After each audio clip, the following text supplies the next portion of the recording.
What's going on, everybody? It's the Botch guy here, and I'm here with Conman 167. What's How up, you man? doing, buddy? Welcome, buddy. Holy crap, I'm still in a live streaming mood right here. I just said welcome in a video. Yeah, so if you guys don't know, man, Conman 167 runs this amazing wrestling channel. He does live streams anytime the WWE is live. He is live. And also, if you don't know, this guy is one of the most down-to-earth, nice Aw. guys you will meet. I've talked to him now for a decent amount of time, and I can honestly say he's not lying, okay? He's a nice guy, okay? So apparently I conned you too because I've been lying this whole time. Dude, but Money in the Bank, right? This Sunday. You pumped for it? I'm pretty pumped for it. I'll be honest. I'm pretty pumped for it because this is one of those weird times where when you have no crowd, that's fine if you have some sort of kind of fun little gimmick matches they can kind of pull off. And this year's Money in the Bank specifically, it's going to be done at WWE HQ. Like, how much more The most crazy can that be? The most unique Money in the Bank match ever. Like, we're going from the most unique WrestleMania to the most unique Money in the Bank. What are we going to get? Like the most unique Survivor Series all the way in November? What? As you can see, the budget difference is huge here with my $5 green screen. Look at Conman's setup. He has his logo. He has his nice silver in the top right corner. Can I Look just at that point out- nice setup right there. Wow. Can I point out, literally on your side, I'm not sure if the viewers can see, but it literally says Chroma Cam. I think like just above your head. Bro, it's like Using the 50 trial bucks version. a month, man. Oh, dude. Like stuff right now. Holy crap, right. man. But like, we might as well get into this, right? People are here for predictions. They're not here to hear us. They're not here to hear us talk about a $5 green screen. They want to hear who's going to win Money in the Bank. So what do you say, dude? What match are we starting off with? All right, so let's start off right off the bat with Bayley versus Tamina, because that's what people really wanted to come to see us talk about. Bayley versus Tamina, the SmackDown Women's Championship match. And as you guys know, man, this is the match people have been hyped for because Tamina is making the resurgence that you guys have been hoping for. It's the money match, man. People are paying to see this one. You got the role model, and then you've got the daughter of a, well, possible murderer. Let's not get into that. There you go. You got Tamina versus Bayley. Whoo, big match, man. You know what's going to be interesting about this match overall is that Tamina, the lead up going into this match has been pretty good. Like, I actually thought Tamina seems and looks like a credible threat. Maybe in the first time of her career, her backstage stuff has been pretty decent. She actually looks somewhat intimidating, and everybody knows she's not that smooth in the ring. But I feel like she actually has gained some interest level in this lead up compared to what she was before. Yeah, she's not incompetent in the ring at all, right? Like, she can deliver a decent super kick and she can fly off the top rope, and she hasn't really hurt anybody that I'm aware of. So it's an opportunity for her. I don't think she's going to win the title, but it's definitely an opportunity for her. Absolutely. And then you have Bayley, who's kind of fluctuating here and there. Like, I feel like she's doing okay, but like a lot of people thought with the whole Sasha Bayley situation, everybody thought it was going to have that big turn, right? And it never really happened. And it's kind of being hinted so many times. And now they're moving over to this Tamina thing. And Sasha's probably going to get involved somehow in this match. You want to hear my prediction of Yes, this match? I do. Yes, now, I do. You guys are going to think I'm absolutely crazy on this. Crazy. But maybe just I'm just playing with you guys. Bayley's gonna win. Bayley's gonna win. Okay, I have to say, I'm done. Like, we're not continuing this video. First prediction, I'm out of here, bud. No, Bayley's gonna win, and then after the match, I think there's gonna be something interesting happening there with Sasha. I'm not really sure what's gonna happen, but there's definitely gonna be some sort of fireworks that are gonna be happening. I don't know if there's gonna be some sort of a turn from one of them or what's going to happen there. But what do you think, Con? Yeah, I'm right there with you with Bayley picking up this win. I can't see them putting the title on Tamina. She's been there for a while. Yeah, she's a locker room mother, but that's it. She's not a draw, and you can't just put a title on her because she's a nice person, right? So Bayley, for me, absolutely needs this win. And this would obviously lead into something with Sasha Banks down the line. Like you said, maybe a turn at the end of the night. But I probably see this being stretched out all the way till SummerSlam. So the Bayley versus Sasha match actually taking place there, where Sasha finally overcomes Bayley and ends her long women's championship reign. But yeah, I'm right there with you, buddy. Bayley for the win. And I did forget to mention this is going to be done in 2 parts, these prediction series. Oh, yeah. I did forget to mention that. Sorry, guys. Okay. You're terrible. what a terrible host, eh? So the first part's going to be done on my channel, and then we're going to be heading over to Conman's channel, and he's going to be having the second part, and then we're going to mix match just so it's fair.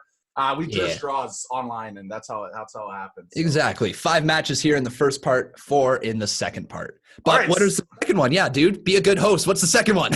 All right. So the next match we have on my side is the Universal Championship match with Braun Strowman versus Bray Wyatt.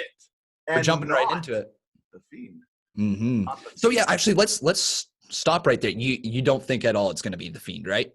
No. I actually see there's no chance it's going to be the Fiend, because I went this in length that you cannot have the Fiend lose again in such a high-profile match.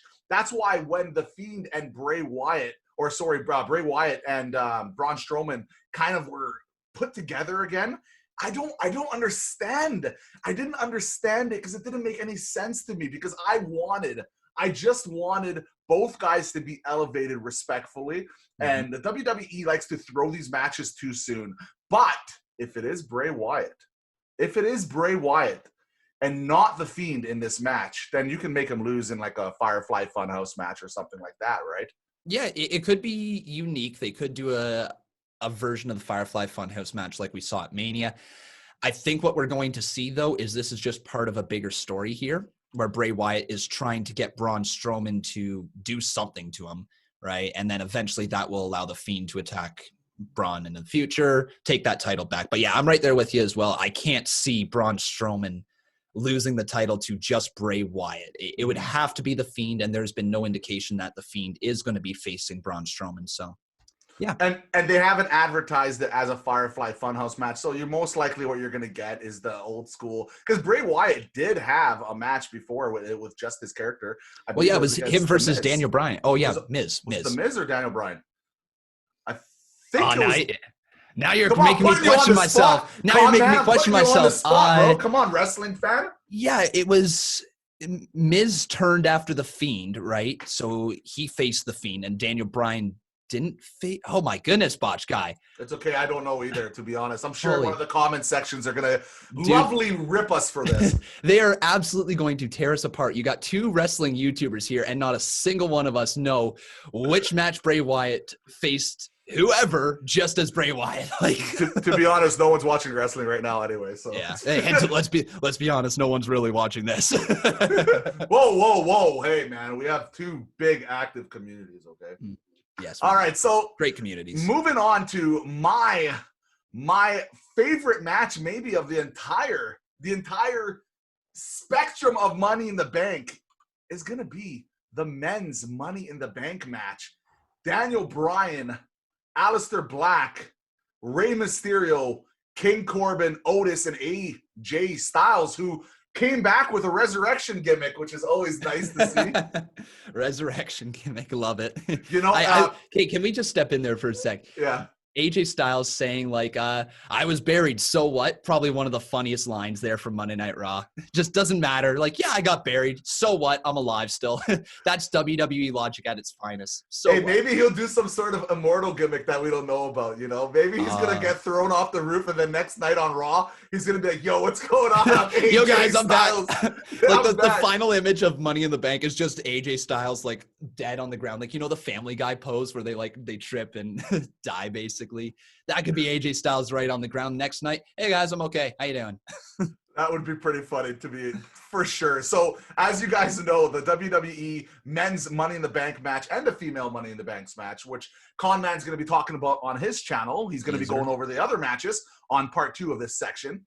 And basically, it's going to be done in the WWE HQ, and it's going to be going up a bunch of floor levels. And we did have I actually just posted a video on that. We're going to be talking about kind of going through all the floors. And what I think personally is they're going to be using an incredible amount of funny spots. I'm sure at the gym, they're going to be trying to use all the different dumbbells and all the other lovely stuff, the cafeteria. I hope they have some good jokes. Like, like Vince McMahon, like, there's so many funny jokes. You can, like, in the conference room, for example, you can go like some sort of writing, do like a bad writing WWE joke, or or throwback to when Stone Cold Steve Austin when took over the HQ back in the day. Like, there's so many cool ideas. Like, Conman, what kind of cool ideas do you think that they're gonna try to pull off here?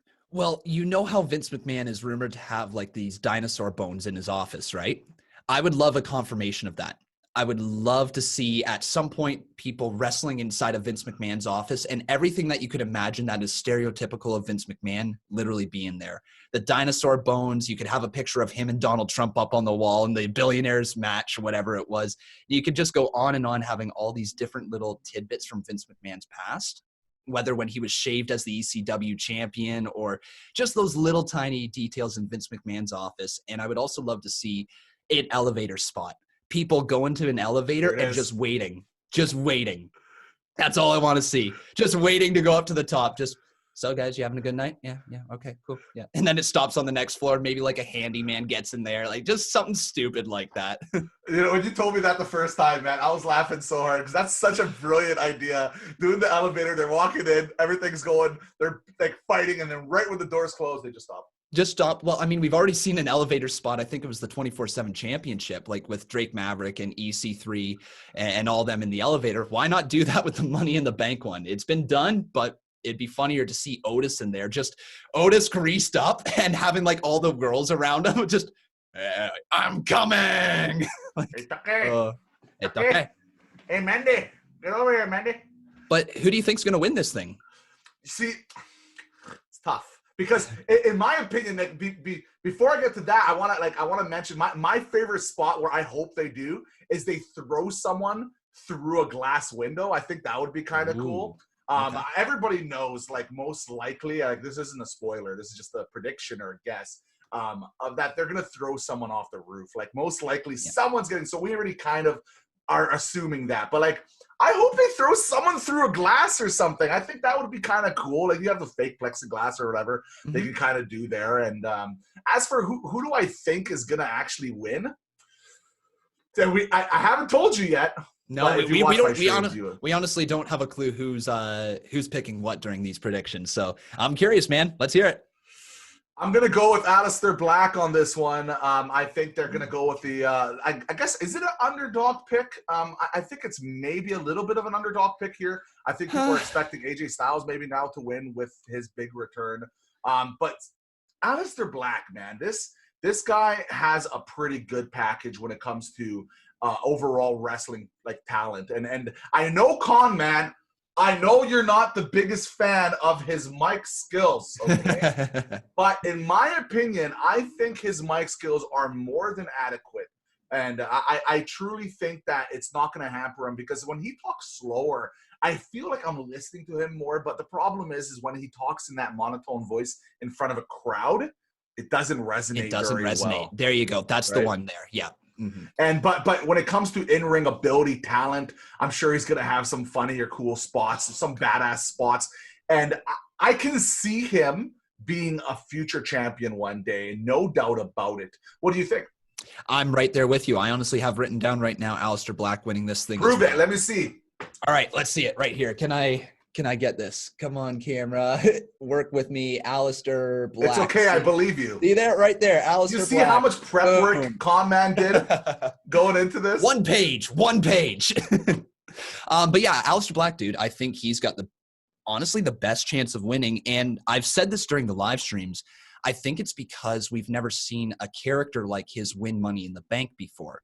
We've seen the big men. We've seen the slimy heel. We've seen the peppy baby face who was cashing in that night. We've seen literally everything, but we haven't yet to see a true badass baby face hold on to that briefcase for a long time.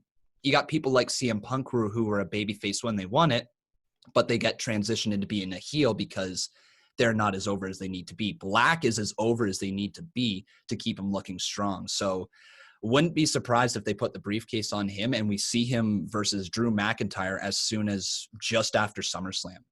And as we know, both matches are going to be happening at the exact same time. So expect some nice editing, some nice transitional work with the matches. And I think it's going to be a really fun event overall, no doubt in my mind. But that was just part one of the Money in the Bank conversation. We're now moving over to Conman 167's channel, and we are going to be talking about the rest of the matches, including the women's Money in the Bank match, which people are super excited about as well. So everybody head over there. So yeah, come join that channel. Come join the Conman 167 channel. We're going to continue talking that. And Botch Guy, dude, it was great having this little conversation here. Thanks for having me. If they like it, we'll do it again sometime. So I hope it gets a really nice response from everybody. So what we need them to do then is we need them to leave a thumbs up on the video because... you know I don't do that, bro. I don't ask for likes or subs, man. Conman does it. Yeah, Conman doing it on the Botch Guy channel. Maybe this is history. Might be. First time you've ever asked for likes. Subscribe? No. I have a gimmick, okay? Come on. All right, buddy. All right, buddy. Come on, guys. See you in part 2. See ya.